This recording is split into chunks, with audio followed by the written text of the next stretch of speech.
하늘에는 영광, 땅에는 평화가 있는 이 12월 성탄의 계절에 메리 크리스마스가 되시기를 바랍니다. 겹사랑과 인사합시다. 메리 크리스마스. 예수님의 탄생과 어린 시절을 가장 자세하게 알려주는 것이 누가복음 1장과 2장입니다. 누가의 직업은 의사인데 다른 사람보다 예수님의 이 탄생 과정, 발생 배경, 또 어린 시절의 성장 과정을 분석을 잘하고 아주 통찰력 있게 기록을 해 주어서 우리에게 알려주고 있습니다.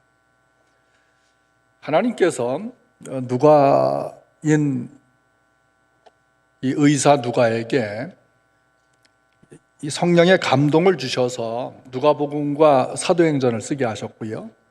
초대교회 역사가 어떻게 시작됐는지, 그리스도의 복음이 어떻게 세계에 전파되었는지를 소상하게 알려주도록 하셨습니다.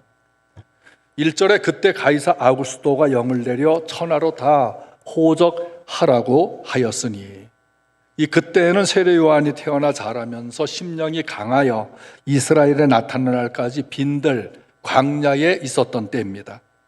이 가이사는 애굽의 바로 왕처럼 그 로마 황제 일반적인 명칭을 가이사라고 하는데요. 그 아구스도의 본래 이름은 옥타비아누스예요. 근데 가이사 아우구스토 라틴어 이름으로 개명을 하면서 황제 숭배의 창시자가 되었습니다.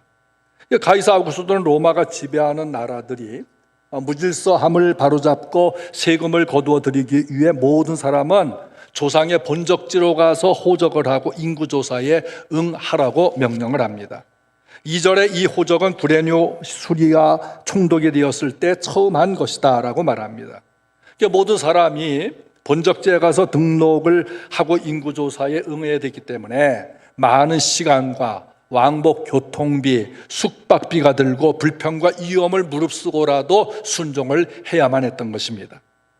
오늘 말씀은 이런 배경에서 예수 그리스도가 어디서 어떻게 탄생하셨는지를 알려주고 있습니다. 4절, 5절, 요셉도 다윗의 집 족속이므로 갈릴리 나사렛 동네에서 유대를 향하여 베들레헴이라는 다윗의 동네로 그 약혼한 마리아와 함께 올라가니 마리아가 이미 잉태하였더라. 요셉과 마리아는 갈릴리 시골 작은 나사렛이란 마을에서 살았어요.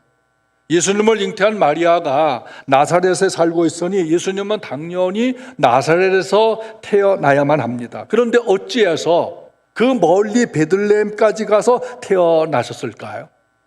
당시 정치적 상황이 강제적으로 요셉과 마리아를 요셉의 본적지 고향인 베들레헴으로 가도록 하였습니다. 해살날 날이 가까운 아내를 데리고 굳이 먼 곳까지 가서 출산할 그런 부부는 거의 없을 것입니다. 요셉과 마리아는 로마 황제의 명령이니 강제 명령일지라도 따라야만 했습니다. 그럼에도 로마 황제의 명령은 구약에서 하나님의 아들 예수님의 탄생 예언을 성취하는데 기여하도록 한 것입니다. 마리아와 요셉이 베들레헴으로 가서 호적한 것은 로마 황제의 강제 명령에 의한 것인데 그 명령이 예수님이 베들레헴에서 탄생한다는 구약의 예언을 성취하는 상황이 되도록 인도하셨다는 것입니다. 미가 5장 2절 베들레헴 에브라다야 너는 유다 족속 중에 작을지라도 이스라엘을 다스릴 자가 내게서 내게로 올 것이라. 그는 근본 상고에 영원히 있느니라. 하나님의 아들 예수님께서 에브라다, 에브라의 집이라고 하는 뜻인데요. 바로 그 베들레헴이라는 곳에서 태어나는데 그분은 어떤 분이냐? 상고의 영원 전부터 존재하고 계시는 분이다라는 것입니다. 가이사 아구스토는 구약 성경의 예언을 미리 알고 내가 그것을 성취하는 황제가 되어야 되겠다 이렇게 명령한 것이 아닙니다. 정치 목적을 달성하고 세금을 더 거두어서 황제로서의 위엄과 권력의 힘을 보여주기 위해 인구 조사를 하라고 한 것입니다. 하나님께서 이런 정치적 상황까지 사용하셔서 마리아와 요셉을 베들레헴으로 가도록 해서 구약 예언을 성취하게 하신 것입니다. 권력자 중에는 선한 이도 있고 악한 이들도 있습니다. 선한 일이나 악한 권력자나 모든 나라와 권세자들은 하나님께서 세우신 것입니다. 그 선한 이는 선한 대로, 악인은 악인 대로 하나님이 말씀하신 대로 성취하시는데 쓰임 받는 것이에요. 지위가 높아질수록 그의 말은 영향력이 있기 때문에 심사숙고하고 살피고 또 살펴서 겸손하게 말을 해야 합니다. 사업가는 사업이 번창할수록 겸손히 하나님을 높여야 합니다. 몸이 건강하고 직장이 든든할수록 겸손히 하나님 중심으로 살아야 합니다. 그런데 우리 사람이라는 것이 내가 낮고 비천할 때는 나를 높여주세요, 승진하게 해주세요, 합격하게 해주세요. 내가 가난하고 굶주릴 때는 하나님 내가 먹고 살만하게 해주세요, 돈 좀 벌게 해주세요, 부자 되게 해주세요. 또 몸이 아플 때는 나를 빨리 본 고쳐주세요. 그러면 주님과 함께 더 충성하며 살게요. 이런 기도를 하나님 앞에 간절히 하게 되고 또 하나님을 잘 섬기는 사람이 됩니다. 그런데 높아졌어요, 합격했어요, 승진했어요, 건강해졌어요, 먹고 살만하게 해졌어요. 그 다음부터 어떻게 됩니까? 하나님과 멀어져요. 교만해져요. 하나님 없어도 살 것 같아요. 하나님의 명령은 내가 하고 싶은 것만 하라는 명령이 아니에요. 마리아의 몸에 성령으로 잉태시킨 것도 마리아가 의논한 것이 아니에요. 강제입니다. 네가 하나님의 아들을 잉태하게 될 것이다. 일방적 명령이에요. 마리아의 잉태 소식을 들은 요셉은 조용히 관계를 끊고 파혼하려고 했어요. 그런데 하나님께서 요셉아, 너 그렇게 하면 안 돼. 마리아를 내 안에 데려오는 것을 무서워하지 마. 데려와서 함께 살고 아기를 낳기까지 동침하지 말아라. 이렇게 명령하셔서 함께 살게 된 것이에요. 그러니까 마리아 해산딸이 임박합니다. 로마 황제 명령이 없었다면 요셉과 마리아는 나사렛에서 예수를 낳았을 거예요. 그러려면 예수님이 베들레헴에서 탄생하신다는 구약의 예언은 틀린 것이 됩니다. 그런데 하나님께서 하신 말씀은 모두 이루어집니다. 로마 황제를 통해 인구조사라는 강제 명령을 해서라도 요셉과 마리아를 베들레헴으로 가게 하시는 하나님의 이 놀라운 인도를 보면요, 감탄 또 감탄할 수밖에 없어요. 성경은 하나님이 강제 명령하신 것을 순종한 사람들의 이야기로 가득 차 있습니다. 물론 불순종한 사람들도 있어요. 이 첫인간 아담과 하와를 창조하시고 자유의지를 주셨는데 한 가지 제한한 것은 선악과를 따먹지 말라. 따먹고 싶어도 따먹으면 안 돼 라는 것이었어요. 이거 강제 명령입니다. 그런데 순종을 해야 되죠. 아담과 하와는 순종하지 않았어요. 노아에게 홍수 심판을 대비해서 방주를 만들라는 건요, 강제 명령이었어요. 하나님, 홍수 심판이 있다고요? 그러면 제가 방주를 만들게요. 이렇게 하지 않았어요. 일방적으로 만들라 그랬어요. 아브라함에게 너 고향 친척집을 떠나라. 그리하면 너로 인해서 모든 민족이 복을 받게 될 것이다. 그냥 강제 명령이에요. 요나 보고 니느웨에 가서 복음을 전하라. 근데 요나는 그 나라 가기가 너무 싫어요. 오직 싫으면 도망을 갔겠어요. 하나님이 강제적으로 니느웨에 가서 전하라고 명령을 하신 거예요. 엘리야에게 3년 가뭄의 뜨거운 태양 열기에도 너 사르밧에 사는 한 과부에게로 가라. 그래서 그 뜨거운 열기를 맞으면서 먼 길을 엘리야 선지자는 가야만 했어요. 사무엘 선지자에게 사울왕 몰래 베들레헴에 있는 다윗에게 가서 기름을 붓고 왕으로 삼아라. 사무엘도 떨리는 마음으로 사울에게 걸리면 잘못될까 봐 무서운 마음으로 그러나 명령이니까 가서 기름을 부었어요. 바울은 예수가 너무너무 싫었어요. 얼마나 바울이 예수쟁이들을 싫어하면은 세상에서 다 쓸어버려야 되겠다. 그런데 예수께서 바울이라는 청년을 강제로 소환해서 예수 전하는 사도로 쓰셨습니다. 하나님의 명령은 모두 감당하기 힘든 거예요. 꺼려지는 명령입니다. 요셉은 형들에게 팔렸었어요. 강제적으로 팔렸어요. 노예가 됐고 감옥에 갇혔어요. 다 강제적으로 된 거예요. 욥은 건강하게 살았어요. 재산도 많았어. 자식도 잘 돼. 그런데 엄청난 고난을 받았어요. 강탈당하고 도둑질당하고 몸에 병들고 자식들 죽고 그랬어요. 자기의 의도와는 전혀 상관없는 그런 섭리였어요. 제가 초등학교 3학년 때 노중균 선생님이 담임이셨어요. 제가 그분을 잊혀지지 않는 것은 너무나 혹독하게 국어책 한 권을 다 외우게 하셨어요. 초등학교 3학년 요 어린 아이들이 매일 한 단원씩 외워야만 집에 보냈어요. 저녁 9시, 10시 돼도 안 보내요. 다 외울 때까지. 아주 지독한 노중균 선생님 잊지 못해요. 그런데요, 그때는 강제라도 외워서 그게 아주 싫었지만은 그렇게 한 우리 그때 친구들은요, 책 읽는데 꺼리낌이 없어요. 그냥 술술술술술 정확한 단어로 외워요. 말을 그렇게 하고 책을 읽어요. 하나님의 명령은 해야 될 사명입니다.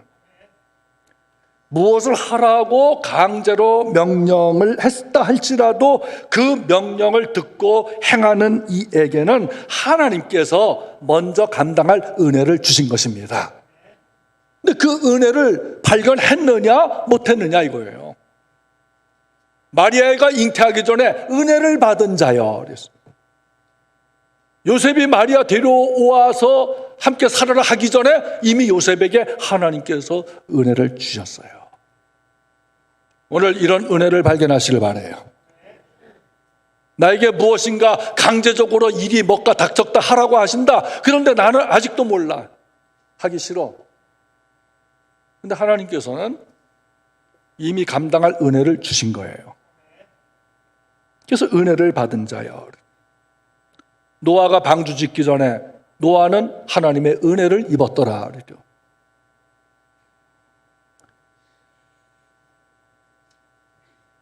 세상은 내가 원하는 것을 하면서 살아야 너 즐겁고 행복해. 이렇게 말해요. 그거 맞아요. 내가 원하는 것을 하면 행복해요. 즐거워요. 시간 가는 줄도 몰라요. 근데 여러분 어때요? 원하는 것만을 하면서 살고 있나요? 원하는 대로 되셨어요? 원하는 직업을 갖고 있어요?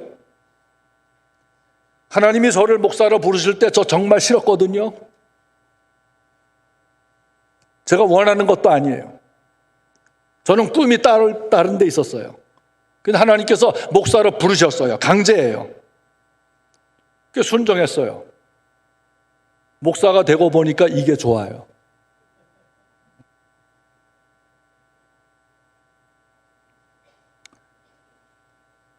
지금 여러분이 하고 있는 일이 하고 싶어 했던 일을 하고 있나요? 아니면 내가 원하는 것과 다른 일을 하고 있는데 그것이 평생 직업이 되고 기술자가 되고 전문가가 되고 이제는 다른 일 생각할 여지도 없이 사명으로 하고 있지 않습니까? 직업이나 교회 생활이나 사업이나 사회생활 하다 보니 나 그거 정말 하기 싫은데 그거 가기 싫은데 그거 너무나 힘들고 어려운데 내가 형편이 안 되는데 강제로 떠밀려듯이 하라고 하니 그런 일 맡겨질 수 있는 겁니다. 교회도 어때요? 교사든 찬양대든 구역장이든 부역장이든 임원이든 어떤 다른 봉사직이든 떠밀려서 맡겨지는 것 있어요. 정말 힘들고 하기 싫은데 맡겨지는 것 있어요. 대부분의 교회가 담임 목사님이 일방적으로 임명을 해요. 남녀전대 입원, 교사 찬 일방적으로 임명을 해요. 저는 마음이 약해서 그렇게 못해요. 여러분들에게 자유의지를 저는 마음껏 줘요. 선택하도록 해요.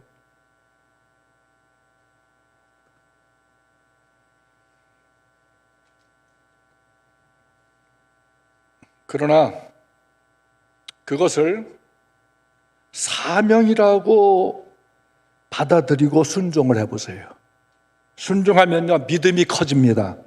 담대집니다. 마음의 평강을 주시고요, 감당할 은혜를 성령을 통해서 부어주십니다. 그리고 그런 사명 감당이 하나님의 뜻을 성취하는 데 쓰임받게 되는 것입니다. 코로나와 전쟁, 이런 경제적 어려움, 우리는요, 하나님께서 세상을 창조하실 때 주권적으로 창조하셨어요. 여러분, 한 사람 한 사람 하나님 주권대로 이 세상에 태어난 거예요. 그러니까 이 코로나 질병이나 전쟁이나 경제의 어려움도요, 경영은 하나님께서 하시는 거예요. 너무 힘드니까 우리가 그 은혜를 잘 발견하지 못해요. 분명히 과정이 있고 끝이 있는 겁니다. 세상의 모든 권력에 의한 명령, 상황, 환경은 좋든 나쁘든 하나님의 선하신 말씀을 성취하는 데 사용되는 것입니다. 저는 확신해요. 코로나도, 전쟁도, 경제 상황도, 지금 우리가 당하는 이 모든 고난도 하나님께서 합력해서 선을 이루실 것을 믿습니다. 하나님의 주권에 있어요. 하나님의 명령은 사명이에요. 내가 원하든 않든 하나님 명령은 순종해야 될 사명입니다. 요셉과 마리아는 베들레헴으로 갑니다. 나사렛에서 140km 먼 거리를 힘들게 갔어요. 배부른 몸 가지고 갔어요. 베들레헴에 도착했을 때 반겨주는 사람 한 사람도 없어요. 숙소도 없어요. 호적하러 갑자기 많은 사람들이 몰려와 있었어요. 방 있나요? 없어요. 방 있나요? 없어요. 방 있나요? 없어요. 한 집도 남은 방이 없어요. 민박도 없어요.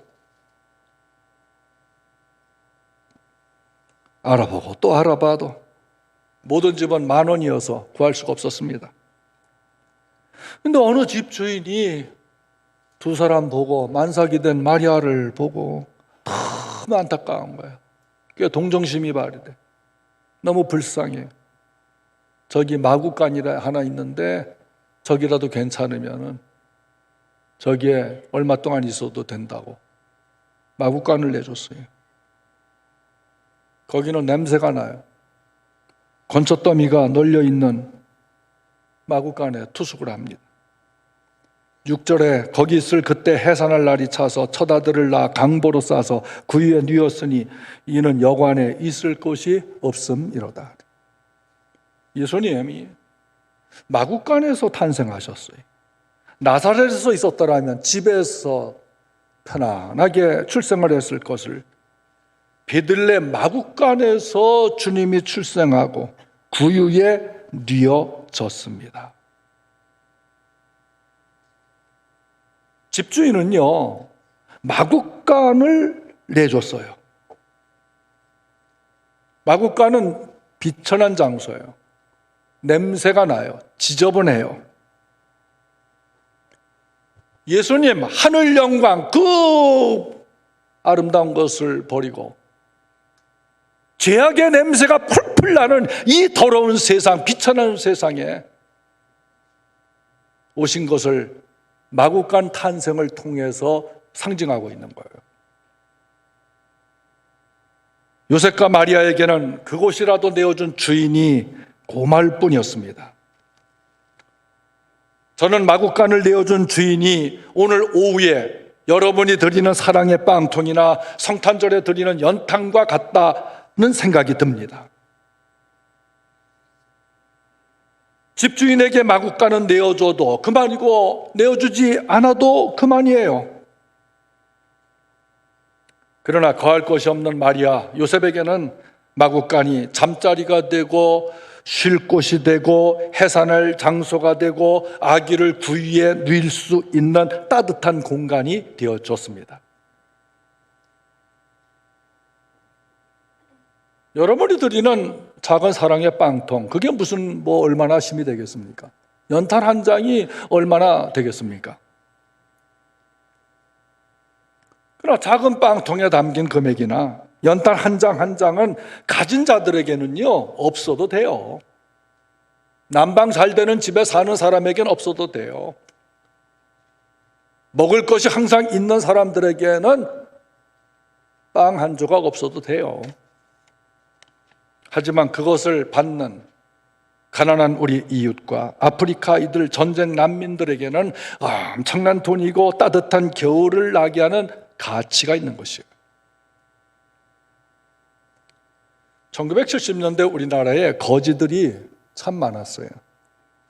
이 집 저 집 다니면서 음식을 얻어먹는 거지들, 혼자 다니는 거지, 짝지어 다니는 거지, 많은 사람들이 떼물려 다니는 거지들을 떼거지라 그래요. 부잣집에 가서도 얻어먹고 가난한 집에 가서도 얻어먹는데 거지가 식중독에 걸릴 때가 있었어요.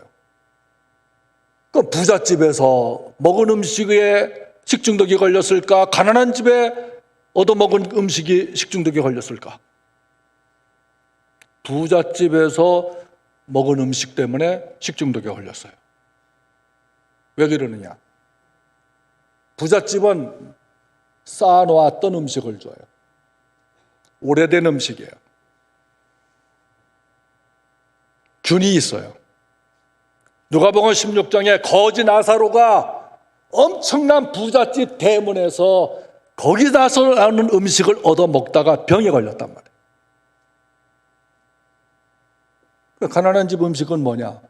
그때 그 가족들이 먹고 있는 신선한 음식을 주는 거예요.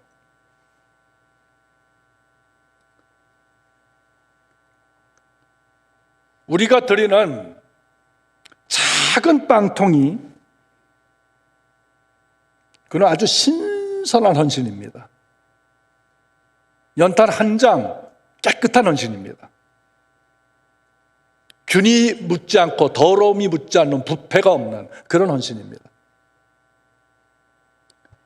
그것이 학교를 짓고 우물을 파고 등록금이 되고 생활비가 됩니다.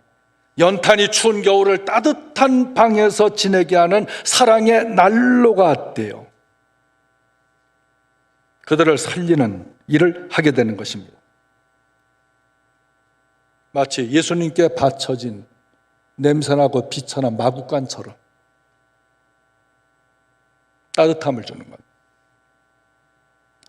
예수님은 성령으로 마리아의 몸에 기적적인 방법으로 잉태되셨지만 그 출생 과정은 인간과 같은 기간을 거치고 과정을 겪으셨어요. 우리와 같은 인간이 돼서 시험과 고난과 가난과 아픔과 슬픔과 눈물, 기쁨 다 겪으신 분이지만 거룩하고 악과 더러움이 없는 죄가 없으신 분이십니다. 따라서 우리의 연약함을 동정하시고 시험받는 자들을 능히 도우실 수 있는 분이십니다. 우리는 때를 따라 돕는 은혜를 얻기 위해서 주님의 그 은혜 보좌 앞에, 예수님 앞에 담대히 나가시길 바랍니다. 그게 믿음이에요. 예수님 탄생지 베들레헴은 사무엘상 20장 6절에서 다윗성이라고 해요. 창세기 35장 19절은 에브라단 이름으로 불렀어요. 베들레헴 에브라다라고 하는 뜻은 에브라에 있는 떡집이라고 하는 뜻이에요. 그러니까 베들레헴이 떡집이라는 뜻입니다. 요한복음 6장 33절에 하나님의 떡은 하늘에서 내려 세상에 생명을 주는 것이니라. 그들이 이르되 주여 이 떡을 항상 우리에게 주소서. 예수께서 이르시되 나는 생명의 떡이니 내게 오는 자는 결코 줄이지 아니할 터이요 나를 믿는 자는 영원히 목마르지 아니하리니 나를 믿는 자는 영생을 가졌느니 내가 곧 생명의 떡이로다. 나는 헤럴에서 내려온 살아있는 떡이니 사람이 이 떡을 먹으면 영생하리라.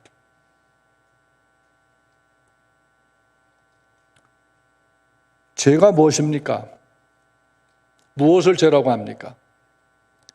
요한복음 16장 9절에 예수님을 믿지 않는 것이 죄다라고 말합니다. 죄를 가리키는 하타와 히브리 하타와 헬라어 하마르티아는 화살을 쏘았는데 관역에서 빗나간 것을 말해요. 그게 죄예요. 중심에서 벗어난 겁니다. 화살을 쏘면 10점, 9점 정도는 맞춰야 제대로 맞춘 것이라고 하는데 빗나가면 얼마나 속상해요. 삶이 중심에서 벗어났을 때 그것을 죄라고 해요. 그 인간은 무엇을 중심으로 살아야 할까? 인간을 창조하신 하나님 중심으로 살아야 합니다. 오늘 중심 잘 잡으시길 바랍니다. 하나님 중심에서 벗어나면 관역을 벗어난 화살처럼 빛난 삶이 때문에 죄라고 하는 거예요. 아담과 하와가 하나님 중심으로 살기를 불신하고 순종하지 않으므로 하나님으로부터 벗어났어요. 그것이 원죄요 인간의 본질적인 죄라는 것입니다. 하나님께서 이스라엘을 애굽에서 나오고 광야길 40년을 걷게 했어요. 가나안 땅에 들어갈 때에 당부했어요. 좌우나 우로나 치우치지 말라 그랬어요. 도대체 좌우에 뭐가 있길래 치우치지 말라. 그 앞만 똑바로 가라 그랬는데 중심이죠, 중심. 가나안에는 우상들이 너무나 많았어요. 좌를 봐도 우상들이고 우를 봐도 우상들이에요. 좌우를 보면은 수많은 우상들의 유혹을 받아. 앞을 보면은 하나님께서 앞서서 인도하십니다. 그 중심이 있는 거예요. 그래서 좌우로 치우치지 말라. 너는 나 외에 다른 신을 두지 말라. 어떤 형상이든지 만들지 말라. 나부터 사랑해라. 내가 너도 사랑한다.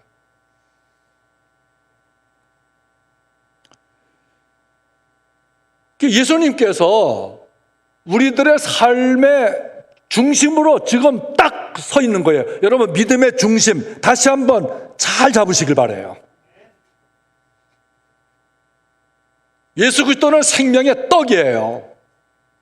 신명기 8장에 보면 이스라엘들이 광야 생활했을 때에 40년을 뺑뺑이 돌았잖아요.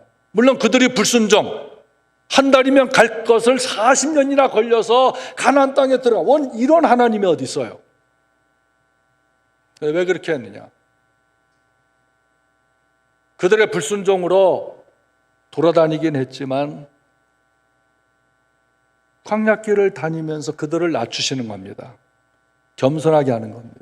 내가 너희들을 시험하여 낮춘 것은, 때로 너희에게 고난을 준 것은 너희가 떡으로만 사는 것이 아니고 하나님의 입에서 나오는 모든 말씀으로 살게 하려는 것이라. 우리가 먹는 음식으로 영원한 생명을 누릴 수 없어. 생명의 떡이신 예수 그리스도를 믿어야, 그 말씀을 먹어야 영생을 얻게 되는 것입니다. 그것을 구원이라고 하는. 중심에서 벗어나지 않기를 바랍니다. 그럼 믿음의 주요 온전케 하시는 예수를 바라보자.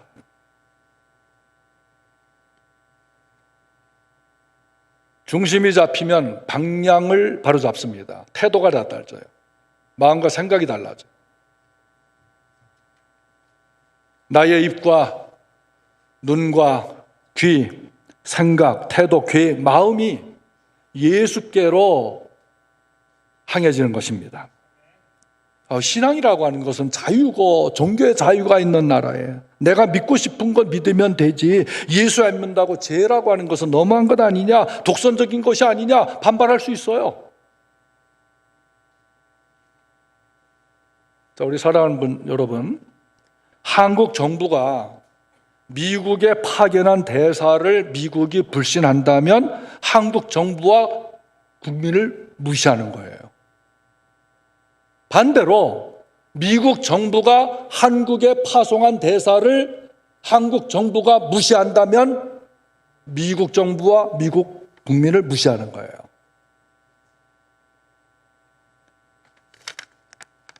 예수님을 믿지 않는 것은 예수님을 대사로 파송한 하나님을 불신하고 하나님 중심의 관역에서 벗어나 마음대로 살겠다는 것이기 때문에 죄라고 하는 것이에요. 예수 이름의 뜻은 자기 백성을 저희 죄에서 구원할 자이다. 호세아 또는 여호수아, 메시아.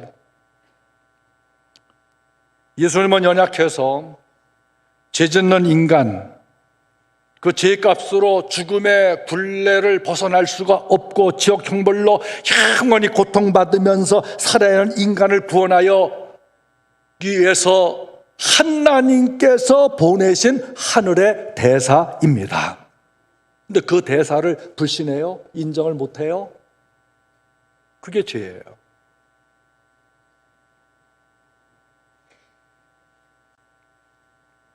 그러고도 사람들은 다 천국에 가고 싶어 해요. 다 천국에 가고 싶어 해요. 예수님을 안 믿는 사람들도 하늘나라에서 행복하게 살 거야. 그냥 추측해요. 상상해요.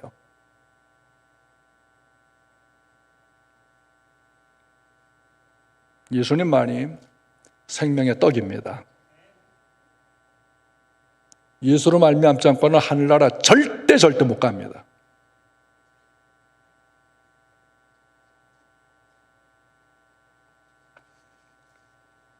그러니까 예수님이 함께 하시고 예수님을 믿어야, 예수님을 따라야 중심 잡힌 인생이 되는 거예요.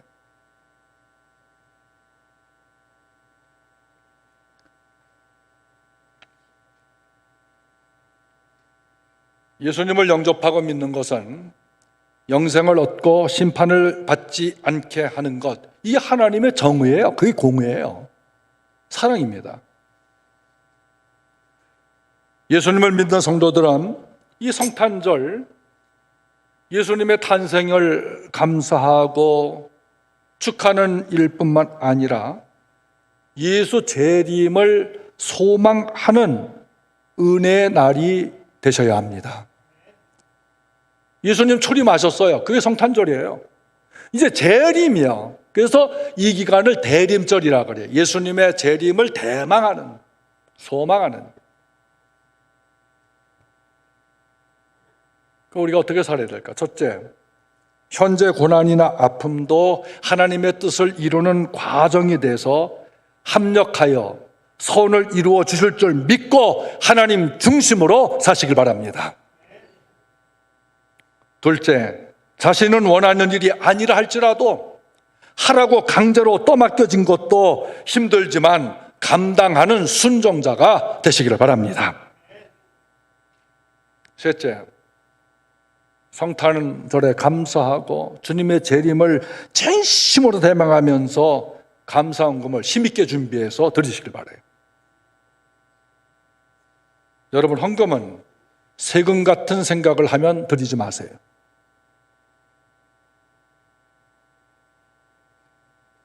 헌금은 세금이 아니에요. 하나님 은혜 감사한 거예요. 기쁘게 축하하는 믿음으로 준비해서 드려요. 여러분, 정말 여러분이 대통령한테 선물을 하나 드린다면, 양말을 드린다고 합시다. 양말 5,000원짜리 양말 하나 사서 대통령한테 상자에 담아가지고 들을 때 여러분 편지 쓸 거예요. 저희가 대통령님께 정말 비싸고 좋은 거 드리고 싶지만 제 형편이 이 양말 하나밖에 못 드려요. 용서해 주세요. 이해해 주세요. 그리고 암흑에 올림할 때에 여러분 이름 어떤 글씨로 써요? 다 휘갈려 쓰겠어요? 정성을 다해서 최고로 잘 쓰는 글씨로 쓸 거예요. 여러분 봉투 그렇게 쓰셔야 돼요. 하나님 앞에 여러분 돈 드린다고 생각하면 정성이 없어요. 봉투 하나에 여러분 이름 글씨 쓸 때도 정성을 다해서 쓰세요. 최고 잘 쓰는 글씨로 쓰세요. 여러분이 봉헌되어지는 거예요. 그걸 하나님 앞에 드리는 것을 휘갈려 써요. 금액이 많을 때는 금액을 쓰고 금액이 적을 때는 안 써요. 무슨 마음, 무슨 믿음, 그게 무슨 마음이에요? 똑같이 하세요.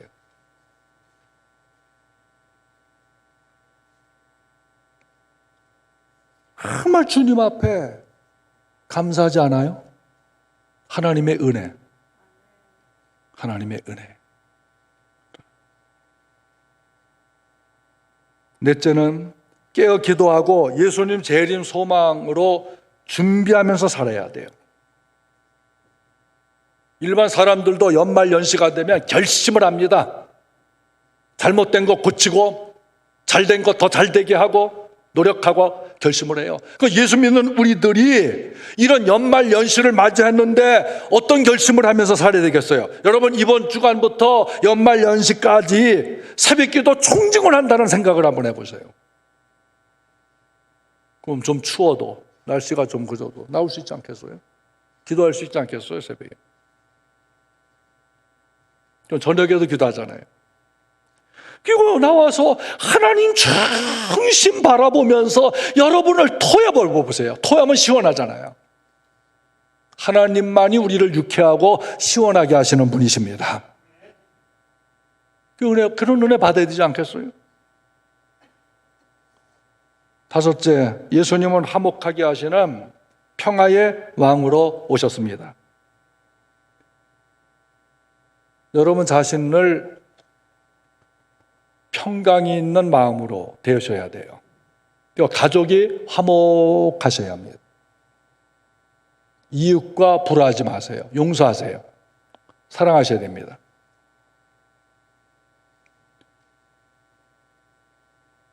메리 크리스마스 왜 즐겁습니까? 거기에 용서가 있고 화해가 있고 평화가 있고 사랑이 있고 나눔이 있어요. 그래야 메리 크리스마스가 되는 겁니다. 한 해 동안에 수고하고 무거운 짐 맡기고 예수를 나의 구주 삼고 그 중심으로 살면서 하늘에는 영광, 땅에는 평화를 누리면서 작게는 여러분의 가정에서 그리고 이 교회를 통해서 세계를 뻗어나가는 평화의 기도 속에서 주님의 영이 태초에 지구를 감싸 안았듯이 여러분에게 진정한 하늘에는 영광, 땅에는 평화, 강제적 명령이라도 순종하며 나아가면서 이런 은혜를 누리는 행복자가 되시기를 예수님 이름으로 축원합니다. 아멘.